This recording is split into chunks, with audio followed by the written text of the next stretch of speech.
దిశ TV news కి స్వాగతం. Bulletin లో ముందుగా హెడ్లైన్స్ చూద్దాం.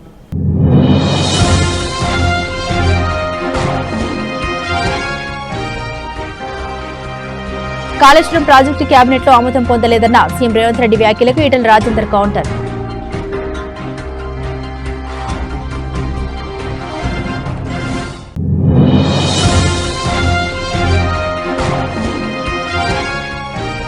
యాభై 55వ రాహుల్ గాంధీ పుట్టినరోజు సందర్భంగా రక్తదాన శిబిరం ప్రారంభించిన స్పీకర్ గడ్డం ప్రసాద్ కుమార్.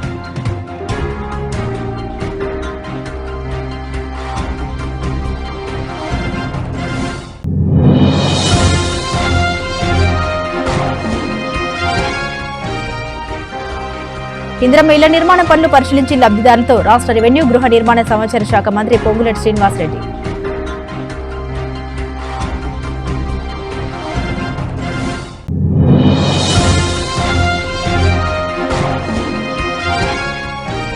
ఇరాన్ యుద్ధం స్వదేశానికి భారత విద్యార్థులు.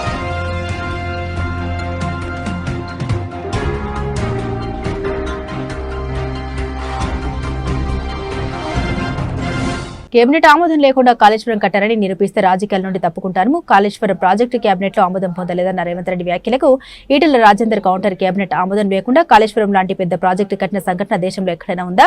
ఇలాంటి కీలక అంశాలపై కేబినెట్ ఆమోదం లేకుండా కేసీఆర్ ఎప్పుడు నిర్ణయాలు తీసుకోలేదు. ఆనాడు కేసీఆర్ కేబినెట్ లో ఉన్న 3 మంత్రులు ఇప్పుడు మీ పక్కనే ఉన్నారు, వారిని అడగండి స్పష్టంగా చెప్తారు బీజేపీ ఎంపీ ఈటెల రాజేందర్. ఇట్లాంటి అబద్ధాలతోనే ఎక్కువ కాలం బతకలేరు. క్యాబినెట్ అప్రూవల్ ఉందని చెప్పిండ్రు. 96 క్యాబినెట్లు అయినాయి. 96 క్యాబినెట్లలో ఎక్కడ కూడా కాళేశ్వరానికి అనుమతి లేదు. నేను స్పష్టంగా చెప్తాను. ఇవాళ వారు కూడా ముఖ్యమంత్రి ఉన్నారు, మంత్రులు ఉన్నారు. క్యాబినెట్ మీటింగ్లు అవుతున్నాయి. వారు కూడా 10 నెలలకు ఒకసారి క్యాబినెట్ మీటింగ్ పెట్టాలి. అంటే ఈ రాష్ట్రంలో క్యాబినెట్ ఆమోదం లేకుండా ఇంత పెద్ద ప్రాజెక్ట్ నిర్వహించేటువంటి ప్రాక్టీస్ ఎప్పుడైనా ఉంటే చెప్పమని చెప్పండి. దానికి సంబంధించిన మొత్తం ఆధారాలు ఇస్తామని చెప్పినాం. ఇలా నేను ఇంకొక మాట కూడా చెప్తాను. నన్ను అడగడం కంటే కూడా నా మీద మాట్లాడుతున్నాను. కానీ ఆ క్యాబినెట్లో మంత్రులుగా పనిచేసిన వాళ్ళు ఒక 3 అక్కడ ఉన్నారు. ఇప్పుడు 3 ఉన్నారు అక్కడ. ఒకరు మంత్రి లేకపోవచ్చు కానీ 3 మంత్రులు ఉన్నారు. నేనేమంటున్నా అంటే నేను సూత్రప్రాయంగా బ్లంట్గా చెప్తా ఉన్నా, కేసీఆర్ ఇట్లాంటి ఇష్యూస్ అన్నీ కూడా క్యాబినెట్లో పెట్టకుండా ఆనాడు కాలేదని చెప్పి 100 సార్లు చెప్పి నేను ఆనాడు మంత్రిగా ఉన్నా కూడా చెప్తున్నా. ఇప్పుడు బీజేపీ ఎంపీగా చెప్పట్లేదు. నేను ఆనాడు ఆర్థిక మంత్రిగా చెప్తా ఉన్నా. ఇంకా అన్ని డిపార్ట్మెంట్లకు కూడా ఆయన ఇచ్చిన ఇన్స్ట్రక్షన్స్ ఏంటంటే, మీరెవ్వరు కూడా ఏదైనా నిర్ణయాలు తీసుకున్నప్పుడు మీ శాఖలలో మీరే నిర్ణయం తీసుకోకండి, కష్టమవుతుంది. అవన్నిటినీ కూడా క్యాబినెట్ తీసుకురండి, క్యాబినెట్ ఆమోదంతో మాత్రమే చేయమని చెప్పేటువంటి మాట తప్పైతే నేను దేనికంటే దానికుంటా, రాజకీయాలు తప్పుకుంటా. ఇవన్నీ ఇట్లా మాటలు వట్టిగానే బట్టగాల్చి మీదేసు మాట్లాడడం సభగాదు. ఒక్కొక్కసారి ఎగ్జిక్యూటివ్ ఆర్డర్ ద్వారా కూడా వస్తుండొచ్చు. కొన్ని నిర్ణయాలు క్యాబినెట్ కొంచెం లేట్ అవుతుంది అంటే ఇవ్వాలనే జీవో ఇవ్వాలంటే ఇస్తారు కావచ్చు. కానీ రెక్టిఫికేషన్ కోసం మాత్రం మళ్ళీ ఆమోదం కోసం క్యాబినెట్కి పోతుంది. క్యాబినెట్ ఆమోదం పొందకుండా ఇట్లా జరగవు, గుర్తుపెట్టుకోండి. నేను ఈ మొత్తం కాళేశ్వరం ప్రాజెక్టులో అంతకు వేరే ప్రాజెక్టులు ఏవైతున్నాయో అవన్నిటి సంబంధించిన డాక్యుమెంట్స్ అన్ని కూడా మీ పేపర్లకు కావాలితే మీకు పంపిస్తాయి. ఇప్పుడు విచారణ జరుగుతూ ఉంది కాబట్టి పంపుతాను. కానీ తప్పకుండా డాక్యుమెంట్స్ అన్నీ కూడా మీ ప్రెస్లకు పంపిస్తా. మీరు మొత్తం స్టడీ చేయండి, దాన్ని మొత్తం బయటపెట్టే ప్రయత్నం చేయండి. మొన్న నేను TV9కి పోయినా, నేను చూపించిన ఇది ఉంది, మీరు ప్రసారం చేయమని చెప్పి. మొయినాబాద్ మండల పరిధిలోని భాస్కర్ హాస్పిటల్ సమీపంలోని చేవెళ్ల కాంగ్రెస్ పార్టీ ఇన్ఛార్జ్ పామిన భీమ్ భారత్, తెలంగాణ రాష్ట్ర స్పోర్ట్స్ పర్సన్ గౌరీ సతీష్ ఆధ్వర్యంలో రక్తదాన శిబిరాన్ని ఏర్పాటు చేశారు. ఈ కార్యక్రమానికి ముఖ్య అతిథిగా తెలంగాణ సభాపతి స్పీకర్ గడ్డం ప్రసాద్ కుమార్ పాల్గొన్నారు. రక్తదాన శిబిరాన్ని ప్రారంభించి 55వ జన్మదిన సందర్భంగా రాహుల్ గాంధీ పుట్టినరోజు వేడుకలు ఘనంగా నిర్వహించారు. అనంతరం కేక్ ను కట్ చేసి కార్యకర్తలకు తినిపించి సంబరాలు నిర్వహించారు. ఈ కార్యక్రమంలో కాంగ్రెస్ పార్టీ నాయకులు, అభిమానులు తదితరులు పాల్గొన్నారు. రంగారెడ్డి జిల్లాలోని చేవెళ్ల నియోజకవర్గంలోని మొయినాబాద్ మండలంలో చేవెళ్ల నియోజకవర్గ కాంగ్రెస్ పార్టీ భీమ్ భారత్ గారి ఆధ్వర్యంలో కాంగ్రెస్ పార్టీ ఆది నాయకుడు ఎల్ఓపి లీడర్ రాహుల్ గాంధీ గారి బర్త్డే సందర్భంగా మెగా రక్తదాన శిబిరాన్ని ఏర్పాటు చేయడం జరిగింది. భారతదేశంలో ప్రజాస్వామ్య వ్యవస్థను ఏ విధంగా కూని చేస్తూ ఉన్నారో మనమందరం ప్రత్యక్షంగా చూస్తూ ఉన్నాం. అరిచేతును పెట్టి చంద్రుని ఏ విధంగా ఆపలేరో రాహుల్ గాంధీ యొక్క పోరాటాన్ని కూడా భారతీయ జనతా పార్టీ, అమిత్ షా, మోడీ ఆ విధంగానే ఆపలేరని మనం అందరం కూడా ఆలోచన చేయాలి. వారి యొక్క డిమాండ్కు తలొగ్గే ఈరోజు సెన్సస్ తో పాటు కులగన్న చేస్తున్నటువంటి పరిస్థితి మనం అందరం కూడా గుర్తు చేసుకోవాలి. భారతదేశంలో 50% అబోవ్ ఉన్నటువంటి బీసీలకు ఏదైతే చట్టసభల్లో ఇతనా ఆబాది ఉతనా ఇస్సాదారి అనే పేరుతోటి ప్రపంచంలోనే ఏ రాజకీయ నాయకుడు చేయనటువంటి పాదయాత్ర చేసినటువంటి ఘనత రాహుల్ గాంధీ గారికే దక్కుతుందని మనం అందరం కూడా ఆలోచన చేయాలి. వారి ఈరోజు భారతదేశానికి కాబోయే ప్రధానమంత్రి భారతదేశంలో సామాజిక ఉద్యమకారుడు, ఈ సమాజంలో పేద ప్రజలకు ఆశాజ్యోతి మన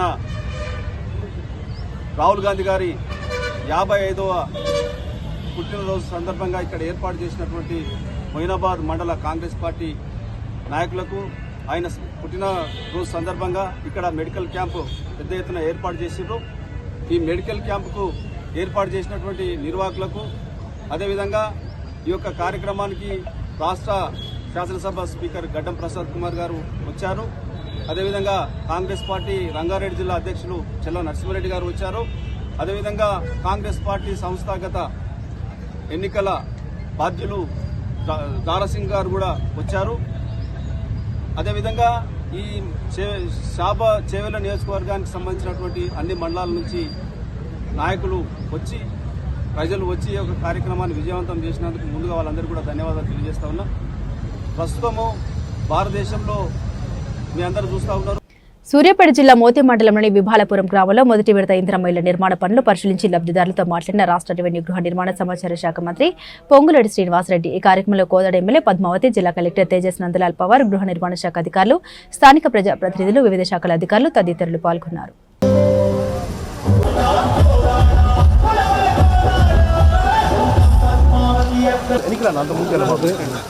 రవి కానీ వాళ్ళు ప్రెస్ వాళ్ళు చేసుకొని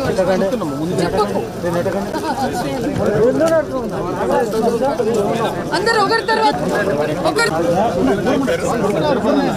అక్కడ అఫీషియల్స్ అయినాక నేను అందరినీ చక్కగా నిలబడితే కనిపిస్తుంది.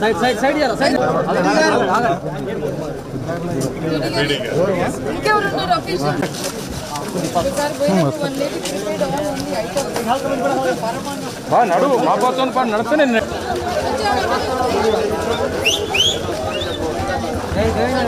ఆడబిడ్డలందరికీ నమస్కారమే. ఈ మంత్రి గారు మనకు అందరికి ఇల్లు ఇస్తున్నారు. అక్క చెప్తే నేను ఇచ్చిందే, నాదేమీ లేదు, అంతా అక్కదే, ఆడబిడ్డదే.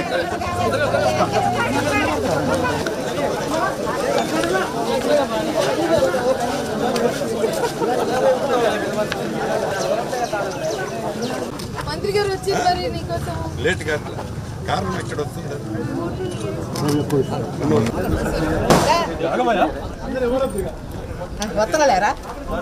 సో ఎంతమంది పిల్లలు? 2 బిడ్డలు. ఏం చదువుతున్నారా?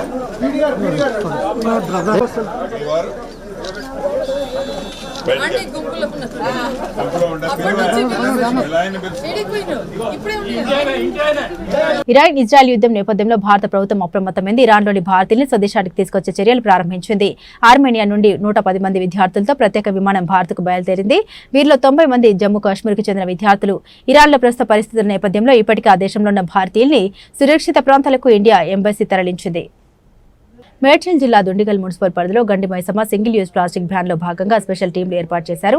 ముఖ్యంగా సింగిల్ యూజ్ ప్లాస్టిక్ వాడే కిరాణా షాపులు, హోటల్స్, చికెన్, మటన్ దుకాణాలపై రేడ్ చేసి సింగిల్ యూజ్ ప్లాస్టిక్ అమ్మవారికి పెనాల్టీ విధించడం జరిగింది. కొన్ని హోటల్స్ లో ఆహార పదార్థాలు ఎలాంటి వాడుతున్నారు అనే వాటిని కూడా తనిఖీ చేశారు. ఈ కార్యక్రమంలో sanitary inspector Anjaiah, environment engineer P Satvik, ward ఆఫీసర్లు, జవాన్లు, మున్సిపల్ సిబ్బంది ఉన్నారు.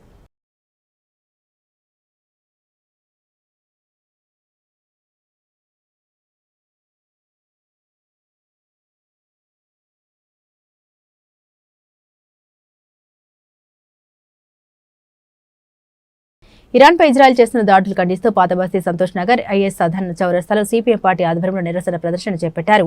ఈ సందర్భంగా సిపిఎం సౌత్ జిల్లా సెక్రటరీ విఠల్ మాట్లాడారు. అంతర్జాతీయ చట్టాలను, ఒప్పందాలను ఉల్లంఘిస్తూ తన ఇష్టం వచ్చినట్లుగా ఇరాన్ ఇజ్రాయెల్పై దాడులు చేస్తోందని, వాటిని తక్షణమే ఆపాలని డిమాండ్ చేశారు. ఈ దాడులకు పరోక్షంగానూ ప్రత్యక్షంగానూ అమెరికా మద్దతు ప్రకటిస్తుందని, అమెరికా మద్దతు లేకుండా ఇలాంటి దాడులను చేయడానికి ఇజ్రాయెల్ కూడా ముందుకు రాదని, తక్షణమే ఇలాంటి వైఖరిని విడనాడాలని అన్నారు. ప్రపంచంలో దేశాలని ఈ దాడుల్ని ఖండించాలని కోరారు. ఈ కార్యక్రమంలో నేతలు మీనా, అబ్దుల్ లతీఫ్, మహమ్మద్ జోహాబ్, బాలు నాయక్, సత్తార్ భాయ్ తదితరులు పాల్గొన్నారు.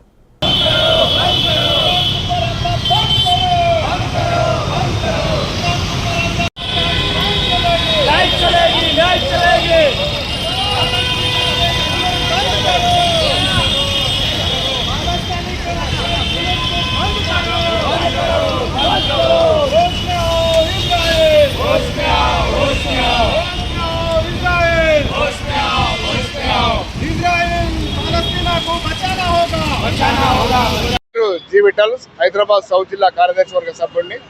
మిత్రులారా, ఈరోజు దేశవ్యాప్తంగా లౌకికవాదులు, మేధావులు, అదేవిధంగా విజ్ఞానవంతులందరూ కూడా పాలస్తీనా మీద, ఇరాన్ మీద జరుగుతున్న ఇజ్రాయిల్ దాడులను ఖండిస్తూ నిరసన కార్యక్రమం నిర్వహిస్తూ ఉన్నారు. అందులో భాగంగా హైదరాబాద్ జిల్లా సౌత్ పార్టీ ఆధ్వర్యంలో మేము ఇక్కడ నిరసన కార్యక్రమం నిర్వహిస్తూ ఉన్నాం. ప్రధానంగా చెప్పేది అంటే, ఏదైతే ఇజ్రాయిల్ పాలస్తీనా మీద అనేక రోజులుగా దాడులు చేసి అక్కడ అమాయక ప్రజల ప్రాణాలు తీసి వారికి తిండి లేకుండా, బట్ట లేకుండా, నీరు లేకుండా చేసి ప్రాణభిక్షతోటి వాళ్ళు బంకర్లో దాక్కుంటున్న పరిస్థితి బిక్కుబంటూ. వాళ్ళకి ఇప్పుడు తినడానికి తిండి లేని పరిస్థితి, ఉండడానికి తాగడానికి నీళ్ళు లేని పరిస్థితి. అట్లాంటి పరిస్థితి ఉన్నప్పుడు ఇక పాలస్తీనా పని అయిపోయింది, ఇప్పుడు ఇరాన్ మీద దాడి చేస్తారని చెప్పేసి అమెరికా ఇచ్చిన ఎత్తుకల్లో భాగంగా ఈరోజు ఇజ్రాయిల్ మళ్ళీ ఇరాన్ మీద దాడులు చేయడం ప్రారంభించింది. గత 4 రోజులుగా ఇరాన్ మీద అనేక రకాలుగా దాడులు చేస్తూ ఉన్నది. అంటే ఒక పక్కన పాలస్తీనాను అంతమొందించినట్టుగా నువ్వు గర్విస్తూ ఇరాన్ మీద దాడి చేయడానికి ప్రయత్నం చేస్తున్నావు. అంటే ప్రపంచవ్యాప్తంగా ఉన్న మేధావి వర్గం కావచ్చు, సెక్యులర్ వాదులను కావచ్చు, సిపిఎం పార్టీగా కొడుతుంది ఏంటంటే తప్పకుండా ఈ యుద్ధాన్ని ఆపాలి, ప్రపంచ శాంతిని కాపాడాలని చెప్పేసి మేము కోరుతా ఉన్నాం. అందులో భాగంగానే మన భారతదేశ ప్రభుత్వం కూడా మోడీ గారిని, మరి బీజేపీ వాళ్ళు, ఆర్ఎస్ఎస్ వాళ్ళు చెప్తా ఉంటారు విశ్వగురు విశ్వగురు విశ్వగురు అని చెప్పేసి. ఎక్కడున్నాడు విశ్వగురు? మరి పాలస్తీనా మీద దాడి జరిగితే ఏం మాట్లాడతాడు? ఇరాన్ మీద దాడి జరిగితే ఏం మాట్లాడతాడు? పోయి ట్రంప్ను పోయి గల్లలో కలుస్తూ ఉన్నాడు. G7 దేశాల సమావేశాలు పోతే అక్కడ పోయి ట్రంప్ను కలుస్తున్న పరిస్థితి. అంటే నువ్వు ట్రంప్కు సపోర్ట్ చేస్తున్నావా, ఇజ్రాయెల్ సపోర్ట్ చేస్తున్నావా, అమెరికా సపోర్ట్ చేస్తున్నావా, లేకుంటే అన్యాయంగా బలవుతున్న దేశాలకు సపోర్ట్ చేస్తున్నావు అంటే నో కామెంట్ అక్కడ. అందుకే నువ్వు విశ్వగురు కాదు. నీకు నిజంగానే ట్రంప్ మిత్రుడైతే, సహజ మిత్రుడైతే నువ్వు ట్రంప్ చెప్పినట్టు నీ ఇండియా పాకిస్తాన్ యుద్ధాన్ని ఎట్లయితే ఆపేశావో, ఇప్పుడు అక్కడ ఇజ్రాయెల్ ఏదైతే దాడి చేస్తుందో ట్రంప్ తోడు ఒక మాట చెప్పొచ్చు కదా. చెప్పి పాలస్తీనా మీద దాడులు కావచ్చు, ఇరాన్ మీద దాడులు కావచ్చు ఆపాలని చెప్పేసి ఎందుకు చెప్పలేకపోతున్నట్టే నీ చేతగానితనం భారత ప్రజలు గుర్తిస్తున్నారని చెప్పి సందర్భంగా సిపిఎం పార్టీగా తెలియజేస్తున్నాం. అందుకే ఈ పోరాటం రాబోయే రోజుల్లో ఖచ్చితంగా ఇంకా ఉన్న మేధావి వర్గాన్ని కూడా కలుపుకొని పెద్ద ఎత్తున నిరసన కార్యక్రమం నిర్వహిస్తాం. ప్రపంచ శాంతిని కోరుతూ ముందుకెళ్తామని చెప్పి సందర్భంగా సిపిఎం పార్టీగా తెలియజేస్తున్నాం. మిత్రులారా, ఎస్సీ, ఎస్టీ, బీసీ, మైనార్టీ ప్రజల సమస్యల్ని భారత్ జోడో యాత్ర ద్వారా దగ్గరగా తెలుసుకున్న వ్యక్తి రాహుల్ గాంధీ. అలాంటి నాయకుడిని, నాయకత్వాన్ని భారతదేశ ప్రజలు కోరుకుంటున్నారని ఇల్లందు కాంగ్రెస్ పార్టీ నాయకురాలు భాను సుజాత మంగిలాల్ అన్నారు. వారి కష్టాలను దగ్గర నుండి తన పాదయాత్ర ద్వారా చూసి కులగణన కోసం పోరాడి కులగణన చేసిన గొప్ప మహోన్నతమైన వ్యక్తి రాహుల్ గాంధీ అన్నారు. అంతేకాకుండా రాజ్యాంగ పరిరక్షణ కోసం కూడా ఎంతో కృషి చేస్తున్నారు. అలాంటి వ్యక్తి నిండు నూరేళ్లు ఆయురారోగ్యాలతో సంతోషంగా ఉండాలని కోరారు. కాంగ్రెస్ పార్టీ అగ్రనేత, ప్రధాన ప్రతిపక్ష నేత, కోట్లాది మంది భారతీయుల గొంతిక, గాంధీ కుటుంబానికి 4వ వారసుడైనటువంటి రాహుల్ గాంధీ గారు భారతదేశానికి కాబోయే ప్రధానమంత్రి గారి రాహుల్ గాంధీ గారికి జన్మదిన శుభాకాంక్షలు తెలియజేసుకుంటున్నాము. మరి భారతదేశం ప్రజలు ఈరోజు రాహుల్ గాంధీ గారి నాయకత్వం కోసం ఎదురు చూస్తున్నారు. రాహుల్ గాంధీ గారు ఎస్సీ, ఎస్టీ, బీసీ, మైనార్టీల కోసం చేస్తున్నటువంటి పోరాటము వెలకట్టలేనిది. ఎందుకంటే ఎస్సీ, ఎస్టీ, బీసీల కష్టాలను తన పాదయాత్ర దగ్గరగా చూసి కులగణన చేయాలని చెప్పేసి కాంగ్రెస్ పాలిత రాష్ట్రాలలో కులగణన చేయించినటువంటి గొప్ప మహోన్నతమైనటువంటి నాయకుడు రాహుల్ గాంధీ గారు. మరి రాజ్యాంగ పరిరక్షణ కోసం వారు ఎంతగానో కృషి చేస్తున్నారు. అలాంటి వ్యక్తికి నిండు నూరేళ్లు ఆరోగ్యాలతోని సంతోషంగా ఉండాలని చెప్పేసి ఈరోజు ఉస్మానియా యూనివర్సిటీలో ట్రైబల్ జేఏసీ తరఫున వారి జన్మదిన వేడుకలను ఘనంగా జరుపుకోవడం జరిగింది. ఈరోజు భారత భావి ప్రధాని రాహుల్ గాంధీ గారి జన్మదినం ఉస్మానియా యూనివర్సిటీ వేదికగా ఆల్ ఇండియా ట్రైబల్ జేఏసీ ఆధ్వర్యంలో అంగరంగ నిర్వహించడం జరిగింది.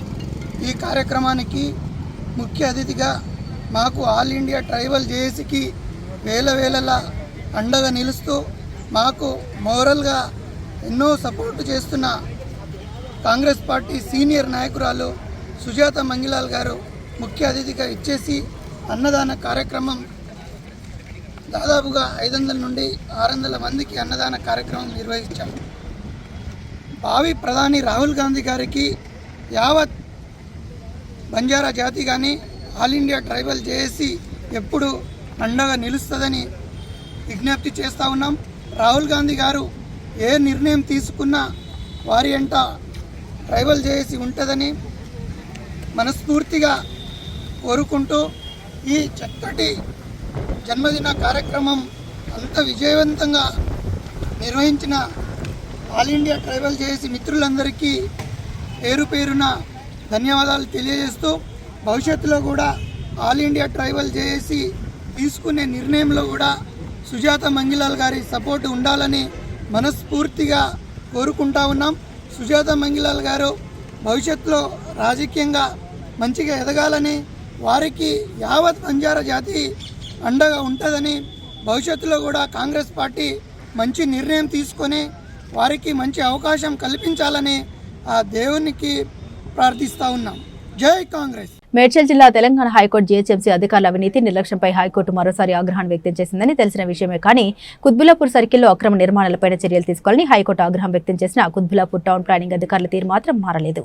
వివరాల్లోకి వెళ్తే అక్రమ షెడ్లు పుట్టగొడుగుల్లో వెలుస్తున్న అనుమతులు లేని అక్రమ నిర్మాణాలు పట్టించుకోవాల్సిన అధికారులు కార్యాలయంలోనే కాలయాపన చేస్తూ అటువైపు కన్నెత్తి చూడకపోవడంతో అక్రమార్కుల ఆగడాలు మితిమీరిపోతున్నాయి. అక్రమ నిర్మాణాలపై చర్యలు తీసుకోవాలని స్థానికులు కోరుతున్నారు.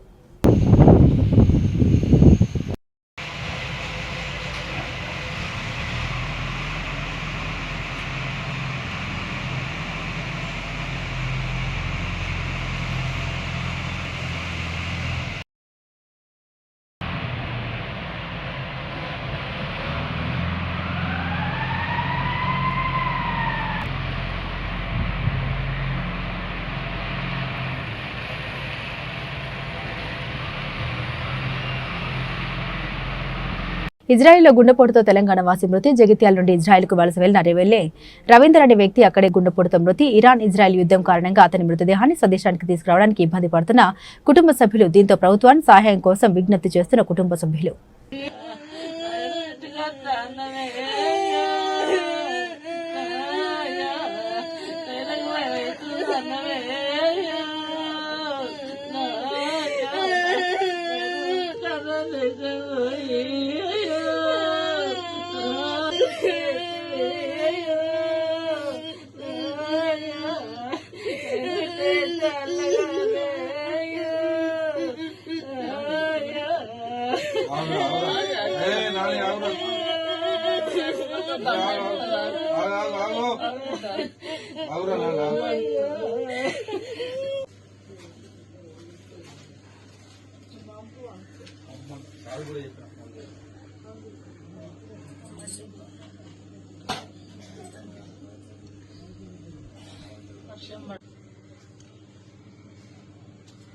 తెలంగాణ అవసరాలు తీరిన తర్వాతనే రాయలసీమ ప్రాంతానికి న్యాయం జరగాలని కేసీఆర్ చెప్పిండు. కేసీఆర్ మాటలు వక్రీకరించి రేవంత్ రెడ్డి తప్పుడు ప్రచారాలు చేస్తున్నాడు. చంద్రబాబు నీళ్లు తరలిస్తుంటే అది వదిలేసి కేసీఆర్ దావత్ ఇచ్చిండని రేవంత్ రెడ్డి పిచ్చి పిచ్చిగా మాట్లాడుతున్నాడు.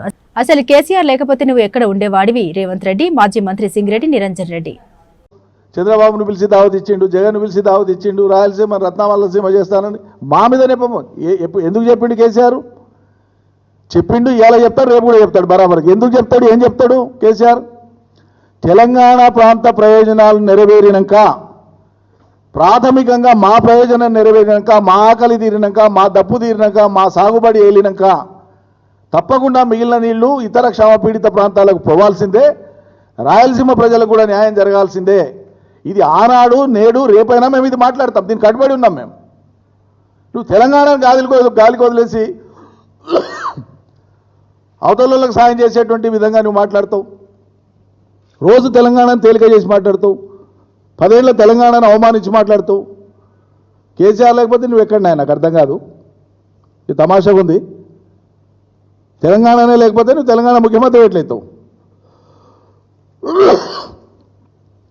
తెల్లారితే పొద్దుముక్తే కేసీఆర్ని తిట్టడమేనా పనికి మాలిన భాషతోనా? అది కూడా వయస్సు, అనుభవం, దక్షత ఇవేవి పరిగణలోకి రావు. అంత హేళన చేసి అంత కడుపులో తీవ్రమైన విషయంతో మాట్లాడితే కానీ నీకు అది తృప్తి జరగదా? ఎంత తీక్షణంగా గుచ్చి మాట్లాడితే అంత ఆనందపడేటట్లు. ఇది ఏం పద్ధతి? ఇదో రకమైన మానసిక రుగ్మతనే అనిపిస్తుంది. నాకు అర్థం కాదు. కొమరం భీం ఆసిఫాబాద్ జిల్లాలో అటవీశాఖ అధికారుల దౌర్జన్యం. కాగజ్ నగర్ మండలం అంకుషాపూర్ గ్రామంలో ఉద్రిక్తత. వ్యవసాయ పనులు చేసుకుంటున్న శంకర్ అనే రైతుకు చెందిన ట్రాక్టర్లను అడ్డుకున్న అటవీశాఖ అధికారులు. రిజర్వ్ ఫారెస్ట్ లో వ్యవసాయ పనులు చేయడంపై అటవీశాఖ అధికారుల అభ్యంతరం. రైతు శంకర్ కు మద్దతుగా వచ్చిన గ్రామస్తులకు అటవీశాఖ అధికారులకు మధ్య వాగ్వివాదం.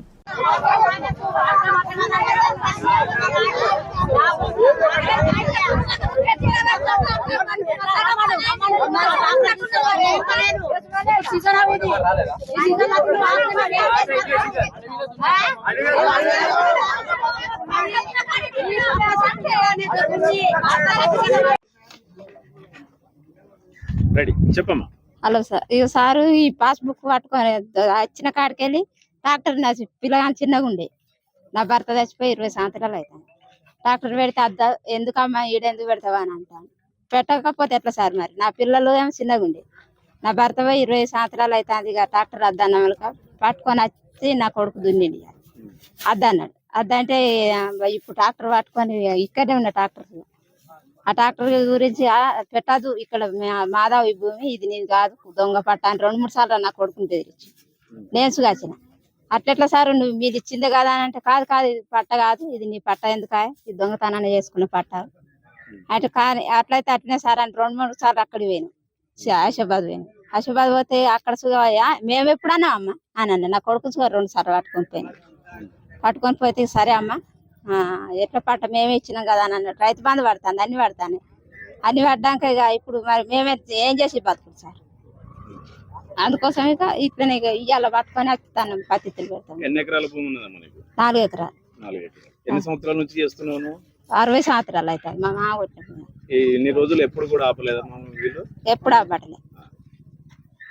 నల్గొండ జిల్లా చిట్యాల మున్సిపాలిటీలో నిన్న నకరికల్ మాజీ ఎమ్మెల్యే చిరుమర్తి లింగయ్య నల్గొండలో మాట్లాడిన మాటలు చాలా విడ్డూరమని జిల్లా కాంగ్రెస్ పార్టీ ప్రధాన కార్యదర్శి పోకల దేవదాస్, పట్టణ అధ్యక్షుడు జడల చిన్న మల్లయ్యలు విలేకరుల సమావేశంలో ప్రసంగిస్తూ కాంగ్రెస్ పార్టీ ప్రభుత్వం ప్రజలకు అండగా ఉంటుందని, రైతులకు రైతు భరోసా ఇచ్చారు, దాన్ని మీరు ఓర్వలేక మాట్లాడడం తగదని, తనని ఎమ్మెల్యేగా కావడానికి సహకారం పొంది సహకారం చేసిన వారిని ఇష్టం వచ్చినట్లుగా మాట్లాడడం తగదు లింగయ్య అని ఘాటుగా హెచ్చరించారు. మీరు ఎమ్మెల్యేగా ఉన్నప్పుడు మీ ముఖ్యమంత్రి రాష్ట్రానికి ఏం చేయలేదు, మీకు కలవడానికి అపాయింట్మెంట్ కూడా దొరకలేదు, మన నల్గొండ జిల్లా మంత్రులు అనే హక్కు నీకు లేదు, నీకు మొన్న ఎన్నికల్లో ప్రజలు తగిన బుద్ధి చెప్పారు, ఇకనైనా మాటలు జాగ్రత్తగా మాట్లాడు, నియోజకవర్గంలో తిరిగే పరిస్థితి కూడా కోల్పోతావు అన్నారు. ఈ కార్యక్రమంలో పలువురు కాంగ్రెస్ పార్టీ నాయకులు పాల్గొన్నారు.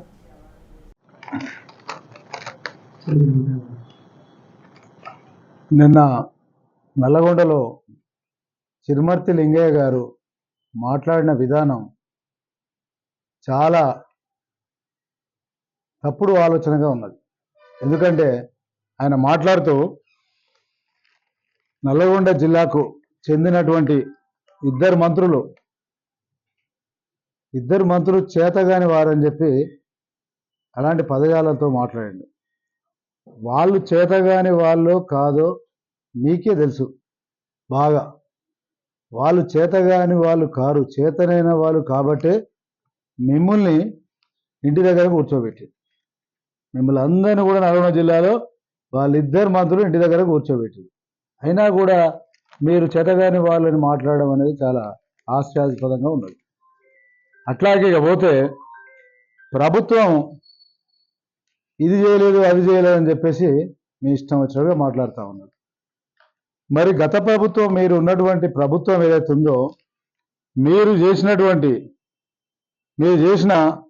8,30,000 కోట్ల అప్పును ఈ కాంగ్రెస్ రేవంత్ రెడ్డి గారి ప్రభుత్వం తీర్చి ఆ మిత్తిలు కట్టే ప్రయత్నం చేస్తూ ప్రజలకిచ్చిన హామీలన్నిటిని కూడా ఒక్కొక్కటిగా నెరవేరుస్తూ వస్తూ ఉంది.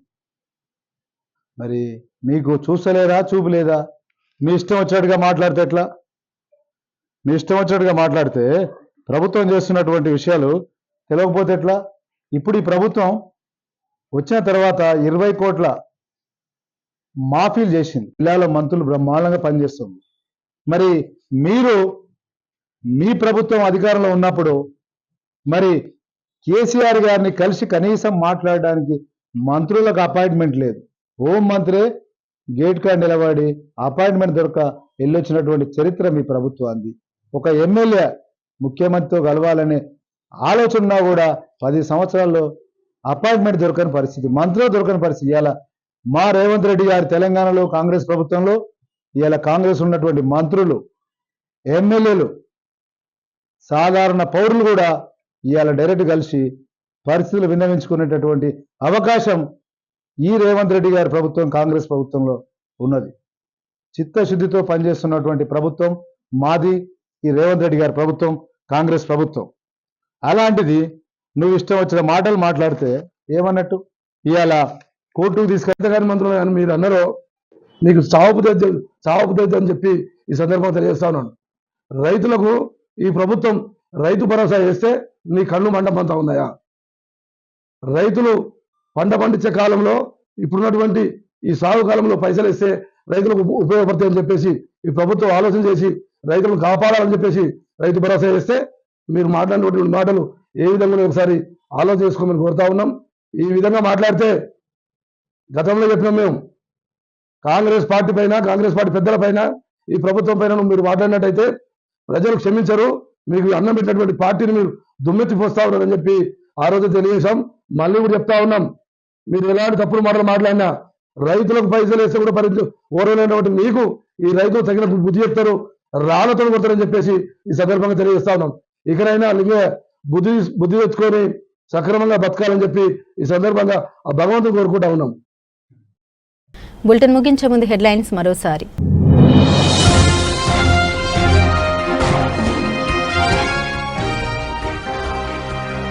కాళేశ్వరం ప్రాజెక్టు కేబినెట్ లో ఆమోదం పొందలేదన్న సీఎం రేవంత్ రెడ్డి వ్యాఖ్యలకు ఈటెల రాజేందర్ కౌంటర్.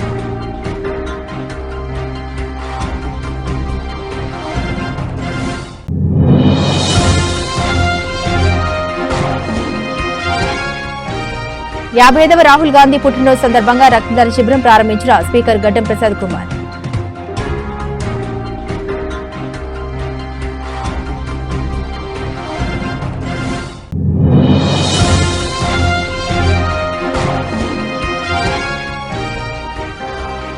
ఇందిరమ్మ ఇళ్ల నిర్మాణ పనులు పరిశీలించి లబ్ధిదారులతో రాష్ట్ర రెవెన్యూ గృహ నిర్మాణ సమాచార శాఖ మంత్రి పొంగులేటి శ్రీనివాసరెడ్డి.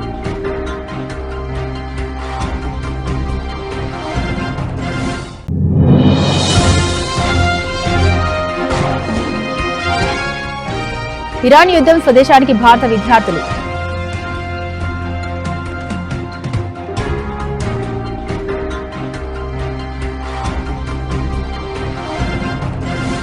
ఇవి బులెటిన్లోని విశేషాలు. తిరిగి మరో బులెటిన్తో మళ్ళీ కలుసుకుందాం. అంతవరకు సెలవు. నమస్కారం.